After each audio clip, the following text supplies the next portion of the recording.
Okay, so this is a question which comes up a lot. So I'm going to try and answer it properly and succinctly. I can do succinct sometimes. So I get piled on from two different directions. Not a plea for sympathy. It's all part of the job. And I'm tougher than a luck. Low bar, admittedly. So, firstly, there's what I would describe, I think politely, as the world's most tedious cult.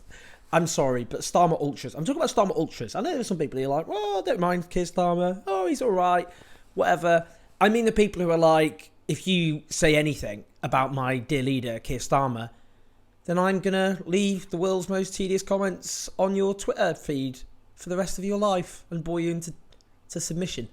I mean, if they want to bore me into death, I actually think they're going to succeed.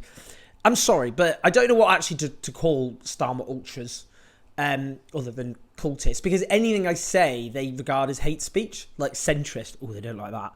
That's like, if I call them a centrist, it's like I've gone up to their mothers individually and told them to go F themselves or something.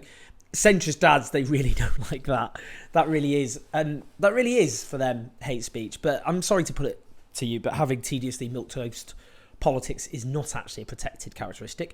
Read your Equalities Act. I did call them the world's most tedious Waitrose shoppers, which I regret just because they wouldn't let it go. They were so angry and upset, and Waitrose trended on Twitter for about 3 days.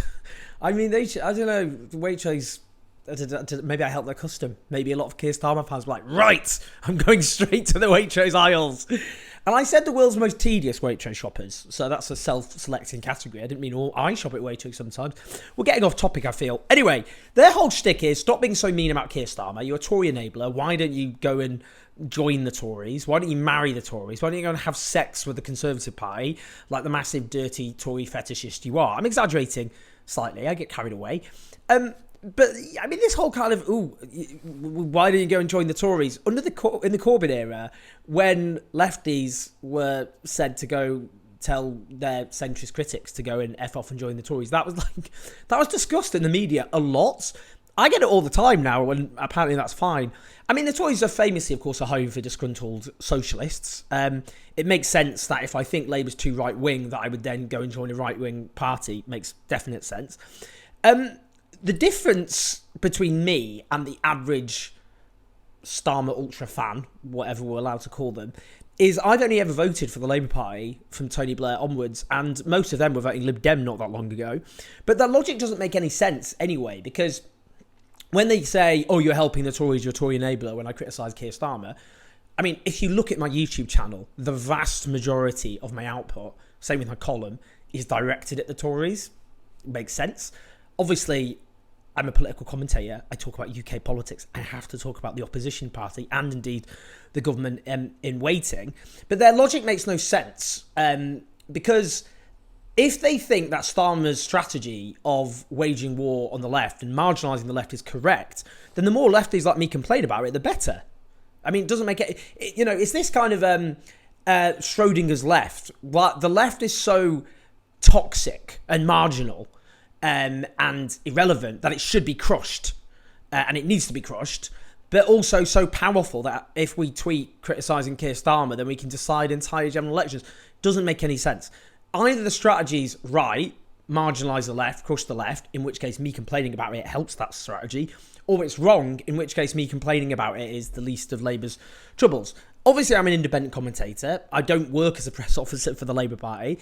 I didn't in the Corbyn era either. Always said when I disagreed with him. That made some people quite angry. But nonetheless, I'm my own guy. My job is to tell the truth. That's what I'm going to keep doing, even if it does annoy very tedious people. But the other line of critique is why are you voting for a party whose leadership, frankly, hates everything you stand for? And actually, in my case, a lot of them actually just personally hate me. I can tell you that as a fact. You know, the Labour leadership is stitching up selections to stop any lefty getting selected. We're doing a whole show. The next show's about that with the former Channel 4 journalist Michael Crick and also John McDonnell, the Labour MP, who's written to Keir Starmer about it. Keir Starmer's leadership campaign was the most deceitful leadership campaign in history. I didn't say election campaign. I know the Tories do deceitful election campaigns. Talking about the leadership campaign for a major political party, obviously made a whole raft of promises from nationalisation to party unity and having a broad church and letting members select their own candidates, which are obviously complete lies. Liberals ignore that, or self-described liberals. they know it was deceitful. They know, obviously, the whole leadership campaign was a bunch of lies. But their view is he's one of ours, so it doesn't matter. And for them, politics is a vibe, not a substance. I can say that because a lot of these people basically rode the wave of the kind of Remain campaign from 2018 onwards, when it really came into its own. So their whole shtick was stopping Brexit at all costs. Keir Starmer's now trying to out-Brexit the Tories. He's criticising Rishi Sunak because of claims there's going to be that some around him want a Swiss-style deal, which means closer relations with the EU, and Keir Starmer's condemned them for trying to reopen Brexit rather than accept the current deal, which is a hard Brexit causing terrible damage to the British economy, as it turns out. But you'd think they'd kick off about that. No, they're not kicking off about that at all. So that just, goes to show. But on the left, why would someone like myself, a socialist, vote for the Labour Party in its current incarnation? So firstly, there's the electoral system. We have first past the post, which I don't support. I want proportional representation. The problem with that is it makes new political parties very, very difficult to gain purchase. All breakaways from the Labour Party in its 122-year existence have failed without any exception. And in fact, at their height, I think the Communist Party is the most successful, you could argue, and it got 2 MPs.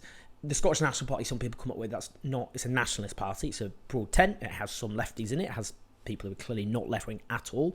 It changes politically based on what's seen as most opportune for gaining its objective, independence. In any case, the SNP have been around for absolutely donkey's years, so it took them generations to finally win a majority in Scotland. The Labour Party took 45 years to win a majority, as it was. So there's that issue, the electoral system. And it means that people in their local constituencies, even if they're pissed off with Labour, think, well, I want the Tories out, and if I vote for another party, I'll let the Tories in. It's very difficult to overcome that because of the electoral system. Secondly, the trade union link. Because Labour still has a link with the trade unions, the Labour movement, that means the unions, it provides them with an umbilical cord, which is a connection to millions of working class people, and it provides a means of putting pressure on the Labour leadership to do things that will benefit working class people. Thirdly, the issue of left-wing MPs. You get some people going, well, why don't they all resign the whip? Because, again, under the electoral system, they probably lose their seats. You might look at, there isn't enough left-wing MPs, but the only way we have left-wing MPs, essentially, is through the Labour Party. Zara Sultana, John McDonnell, people, the campaign group, and other lefties. We have dozens of left-wing MPs only because of the Labour Party. We've never been able to get anywhere near that number of MPs any other way. Fourthly, no credible alternative. I'm sorry, but I'm not going to support the Green Party, who themselves... Look, I've got a lot of time for people in the Greens. My good friend Matt, our cousin, has joined the Greens. And, they have socialists in it. They have people I would regard basically as liberals. I mean, the Green Party have gone a bit FPPE. They're all kind of... it's got become this very anti-Brexit. It's quite a... it's a party that I don't think has strong roots in working class communities. My politics is based on class politics. So, obviously, I believe in tackling the climate emergency and linking that to social justice. But even if I thought they had a shot at winning more MPs, which I don't, their brand of politics doesn't sit easily with my own. Fifthly, there's the gap which exists between the Tories and the Labour Party. So in my view, it's too small. But millions of people live in that gap. Do you see what I mean? So, Labour is committed to restoring various workers' rights and trade union rights. Are they going far enough? No, but there'll be more rights than under the Conservatives, and it'll be easier for unions to be able to fight back. Under Labour, they'll have more space to breathe. There'll be less cuts to benefits. Will they reverse properly the attacks on the welfare state? No. But even reversing some will mean a huge amount to people who are living in desperate circumstances. They'll build more council housing. Enough? No. But again, some council housing. They'll, put more money in the National Health Service. Enough? No. But again, more money. They're committed to £28 billion a year for the transition to a green economy. Is that enough? No. But it's something to tackle the climate emergency. You see, I could go on. These aren't enough, but they are something.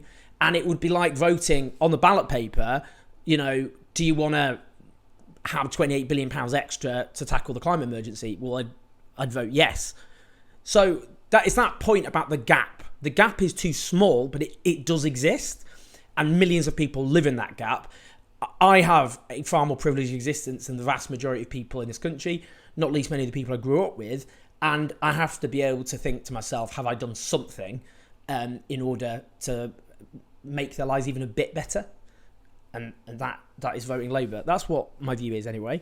But finally, I think this is a really important point. This is the key point. It's my theory of change, because there were some Starmer fans who were like, oh, Owen Jones doesn't want Labour to win because he'll become irrelevant. I don't know what they mean by that, actually, because what will happen is there'll be a Starmer government. Do they think that uncritical cheerleaders of the government will suddenly have a big like amount of purchase? It doesn't really work like that. I mean, at the moment, a lot of Starmer fans do have online purchase because they're seen as like, we need to get rid of the Tories, and that has big appeal. But when a government comes in and becomes pretty unpopular, which it will, which I'll go into, you know, the idea that cheerleaders for the government will suddenly be really popular, I don't think so, guys. You know, critics tend to come to the fore. I mean, if you look what happened with the Conservatives, would you argue the Tory right became less powerful or more powerful after 2010 under David Cameron? I mean, clearly they got more purchase then. So it doesn't really work, even that bit of analysis. The issue is, for me, I think the left comes into its own under a Labour government, because what will happen is expectations will be raised, but they'll be dashed because Labour won't do enough to tackle the massive social crises facing this country. They're just not going to go anywhere near enough to tackle what's the worst social crisis since World War II. And people go, well, you didn't get, what happened? Did the left flourish under New Labour? No, but that was different because New Labour came to power in 1997 when there wasn't the same level of social crisis. At the time, you had economic growth and rising living standards in Britain in 1997, based on a financial bubble that went pop with disastrous consequences, but you had social peace. So mild tinkering, people could accept that. Things like the minimum wage, tax credits, made a difference to people. It wasn't enough, but in that relatively benign context, it didn't spark mass disillusionment. The rupture point came over foreign policy, with huge numbers on the streets over the Iraq War, for example. I think this time what will happen is, particularly younger people who have been politicised because of their lived experience under neoliberalism and a broken economic system, their expectations will be raised but dashed quite cruelly, I think. And that's when you get a mass movement, which you see will think it has a better chance. This is why mass movement comes to its own, because at the moment, what stops mass movements is a lot of people think, on the left, is people think that they can't win anything under the Conservatives, that even if they build up a lot of pressure, they won't win anything. But under a Labour government, even if they're naive, you might think, they think that they have more chance if they build enough support on the streets and in communities. So people will think they have more leverage, so you get a bigger left. At the moment, the left struggles with purchase because basically everyone understandably wants the Tories out. So people think, well, Labour's the lifeboat and don't rock the lifeboat. Well, that changes when Labour in government and doing lots of terrible things, which I think they will do. I think the way of looking at the election that is coming is you get to choose your opponent. Who would I prefer to fight, essentially? Would I prefer to fight a Conservative government where I don't really think I'll be able to win very much at all? Forcing them into retreat seems quite difficult. Under a Labour government, and I have to say, it's interesting at the moment, I say that a lot of Liberals are just cheerleading someone who clearly has abandoned them, let alone the left, because Keir Starmer's not just a bad social democrat, he's a bad Liberal. But actually, when he's in power and he's not doing anything about the Brexit deal that we have, I think they're going to get pissed off eventually. So you see, at the moment, there's no big enthusiasm for Keir Starmer. The polling bears that out. It's not like there's Starmer mania sweeping the nation. People want the Tories out, so they see Labour as the way to do that. Labour's polling lead is entirely down to Tory self-immolation. It's not because people think, Labour got a really amazing vision for the country. It's just not true, however much Starmer ultras delude themselves into thinking otherwise. So because he won't come to power with massive enthusiasm behind him, because there's a massive social crisis in the country, because they won't address it in the way that it needs to be addressed, they'll just do some relatively limited tinkering. That's when the left comes into its own. So the reason, for me, a big reason for wanting Labour to win the next election is that's when we get a mass movement which can put forward demands that are popular and build pressure to try and get them, whether that means trying to drag a Labour government kicking and screaming into doing them. That's her hope, and that's a big reason why I'm voting for the Labour Party. I hope that makes sense. Please like, subscribe, support us on patreon.com/OwenJones84 as ever. We've got loads to come, including documentaries very soon. Lots of love. See you in a bit.